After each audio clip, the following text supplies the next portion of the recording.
And he stayed underwater for 1.5 minutes. Everybody else was gasping for breath after 15, 20, 25 seconds.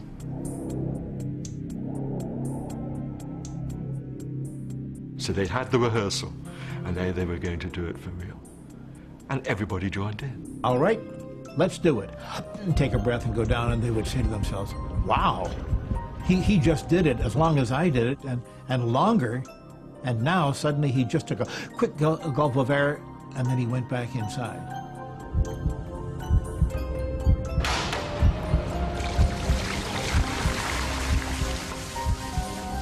The lid went on, the 6 locks were secured, the canvas cabinet was put around the churn.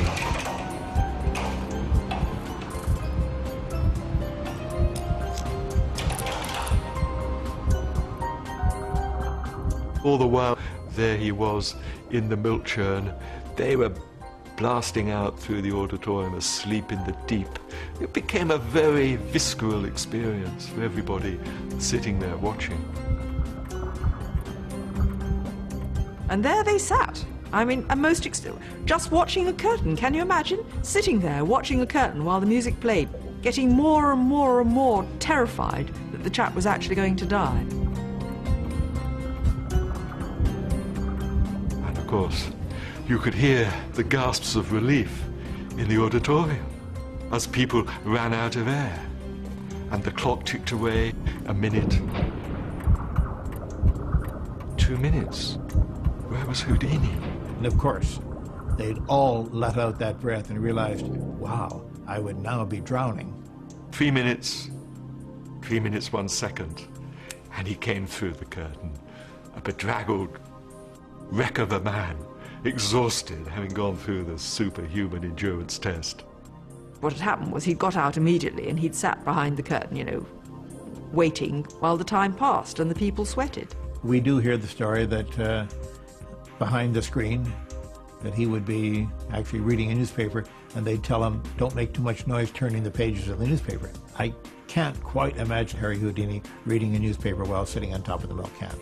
Knowing as much as I do about his character, I think he was probably thinking, how good am I going to look when I walk through that curtain? Unless the newspaper had an article about him, in which case he might be reading it very carefully. But this sort of act isn't as easy as Houdini made it look, as Robert Gallup once discovered when performing his own version of the milk can escape. Still to this day, my spin on Houdini's milk can escape scares the hell out of me. My hazardous drum escape is probably not the most spectacular escape I've ever done, but by far, I kid you not, by far the most dangerous I've ever done.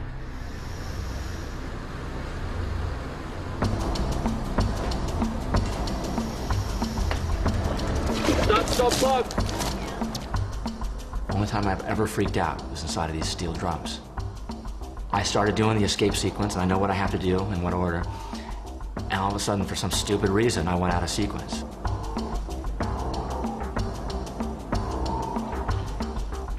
I mean, I had a problem with one of my handcuffs. I figured, okay, well, I'll skip that and go on to the next element that I have to get to. And then, of course, I couldn't do the next element because I hadn't done the previous one, except I wasn't figuring out why I hadn't done that one. And it didn't occur to me, well, it's because I didn't do the one before. And all of a sudden, these 2 walls just crammed in on me, and it was like a physical barrier, and it was panic.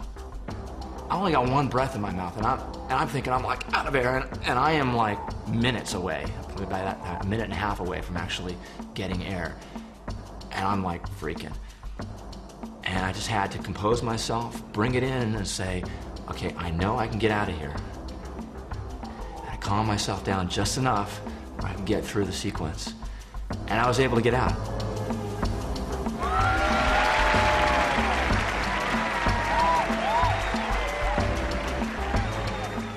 But it freaked me out. I wouldn't do that escape for several months after that. It was in my live show, and I said, that's out of the show, man. It's just too freaky.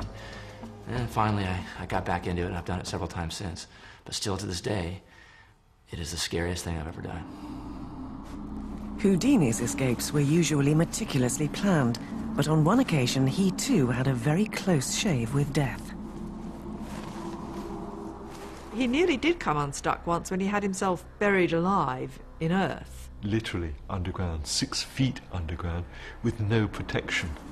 Literally with the soil in immediate contact with him. Houdini tried it at one time and he said he would never do it again. He didn't realize that the weight of the earth above him was so considerable that even with his strength, he couldn't push it away, he couldn't free himself.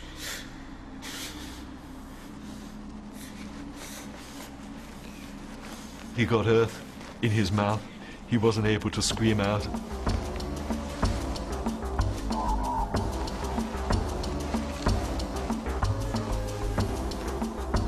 He just managed to get to the surface in time. He got scared to death doing it. I think he decided that that was too dangerous to do, to be buried that way. The primal fear of being buried alive had a strong grip over the human imagination in the 19th century, when it was commonly believed that many victims were accidentally buried alive every year. Victorians were completely obsessed with the idea. Special devices were made that you could ring a bell to indicate that you were alive in your coffin if you were buried, and sold en masse to people. It just keys into so many natural fears. It's a great appeal to the audience. The idea of being trapped in the coffin after death, you know, that to wake up and find yourself in the coffin is the ultimate primal fear, I think, that people want to know, if I'm dead, I'm really dead. So when Houdini and people like that came along and said, a buried alive escape, it really caught people's imaginations. I believe at that time, when he was considering doing the buried alive stunt, that there had been several examples of people being interred actually alive before embalming was insisted upon by the authorities.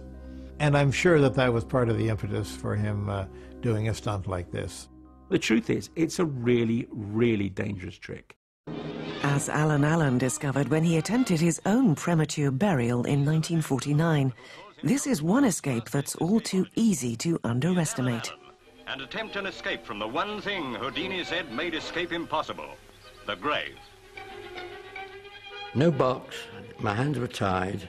I was put in this grave, which I incidentally had to dig myself. The grave is filled in. I could hear the talking slowly being muffled as more and more earth came in, and then it went quite silent. 6 feet and half a ton of earth, its weight increased by the dampness, are between escape man Allen and the cool November air. As I'm starting to claw through, I hear clump, clump, bump, bump. My agent at the time was overly enthusiastic, and they stamped the earth down to make a neat and tidy package. And it crushed me. And luckily I had a safety line, a string that I was to pull. Dig him out is the order, and the shovels begin to fly again. They got to work fast to avert disaster. 2 feet down, bare hands have to take over, for the shovels may hurt the man whose escape bid went wrong.